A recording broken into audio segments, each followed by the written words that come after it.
Imhotep, in addition to our regular education series, we are adding this other video. It's called White Noise Equals Black Failure. We are at a point now, I mean, the entire world is at a point now where there is no other way to describe the dynamics of human existence but to look and say, well, the African race is the poorest, the hungriest, the sickest, the worthless, and the Caucasian white race is the richest, the most advantageous, and everything that makes humanity feel good about itself, the Caucasian has it. So this is a dichotomy between success and failure. Where is this the way that the planet was designed to function? We certainly know that that's not the way the planet was designed to function. Because if we go back hundreds of thousands of years ago, we know that the only race on this planet was the African race. It was because of our ability to venture out of Africa, that all these other races came about. The first race to come out was the Caucasian race. We lived in the Caucasus Mountains of Europe and Asia, and for about 15,000 years, we did many things that we were not supposed to do, and so what came out of that existence was the Caucasian race, and as the Caucasian race interacted back with us, then the other races began to come on, and so that's how all this racial thing came about. But for almost 900,000 years, there was no other race on this planet, but just the African race. So what happened? Well, after the Caucasian race came out, it didn't have any melanin in his skin color, and as we all know, melanin comes out of melatonin. And what is it then that produces melatonin? Well, we know that melatonin is produced by the pineal gland, and the pineal gland produces melatonin at night. So there is a time functionality within melatonin production. And so here, this is the basic thing that we have to understand. The Caucasian race that lacks melanin in its skin color also lacks melatonin, enough melatonin to make him a worthy person.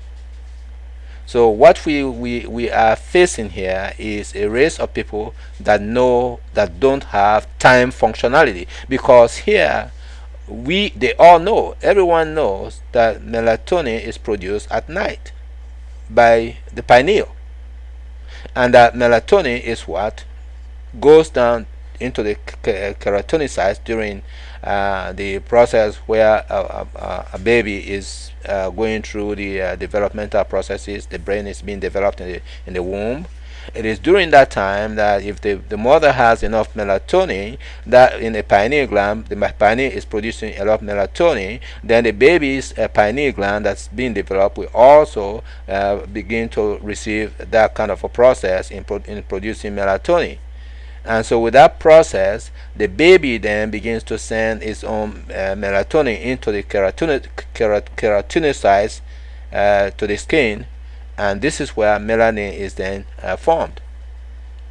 So a race of people who don't have any melanin, you have to know that their ability to deal with time is very much lackadaisical. And so then what do you get out of that? Well, what do you get out of that? Since people are not in tune with natural time, and by the way, look at the way that time has been defined in terms of simultaneity. of all scientists, the only scientist that ever defined simultaneity very accurately was Newton, Isaac Newton. He said that time is mathematical. And the reason why Newton said that is because the mathematical aspect of anything is abstract. So time is abstract. Then this man called Einstein comes in and he says Newton and his followers were got the whole thing wrong. And so he began to make a reference point for time. So Einstein made time physical because this man and all his followers don't understand the abstract nature of mathematics, and they don't understand the abstract nature of time. And so this is what we have today. Because of their direction in that particular area of time, now we see the Caucasian race or white race aggressive. These are their qualities: aggression, aggressive, ambitious, because they have no concept of time; barbaric, again, they have to go to war to get everything right now, again, no concept of time; close-minded, because how are you going to open up your mind when you don't even realize what the essence of time is? Your time is always going somewhere else. That's why Einstein himself was an absent-minded fool. Again, then they have to be egocentric. They carry a lot of ego around them. Why? What for? And then they are ferocious. So when their ego is challenged, they become ferocious. They can't think, because if you can't relate with time, how can you think? And so they are greedy, so they can acquire everything. And so those who are the real genuine people on the planet, once you accumulate everything in your own little environment, then those who don't have anything will come begging you for what you have, when in fact you don't even know what these other people know. These other people know more than you do, intellectually and intelligentially. They know more than you do, but then you got all the natural resources, so they have to come to you, and then you influence them with your stupidity. Let me just put it clean that way. Again, they are hateful. They have to hate. They have to hate because they don't want to have other races to come near them, because when these other races come close to them, then they know they are going to fall apart. So therefore they have to be inconsiderate. And so with that, they have to then be very innovative to come up with different ways that can stop other people from coming close to them. And so innovation gives you the technology to create white noise, and that technology is all the gadgets they have today: your TV, radio, telephone, this iPod, music, entertainment, all of these things they have put out there, so now they can get the rest of the races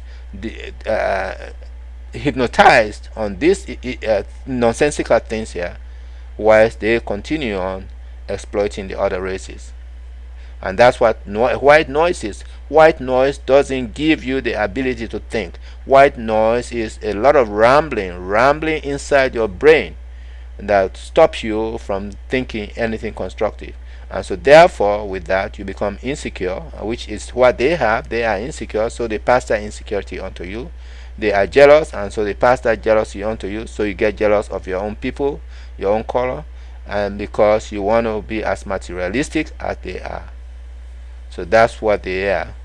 So now let's look at the African race and the personalities of the African race. Well, the personalities of the African race are: we are very moderate, we are not aggressive, we are very purposeful, whereas they are ambitious. We are purposeful. We always look for a purpose in life and then strive towards that purpose.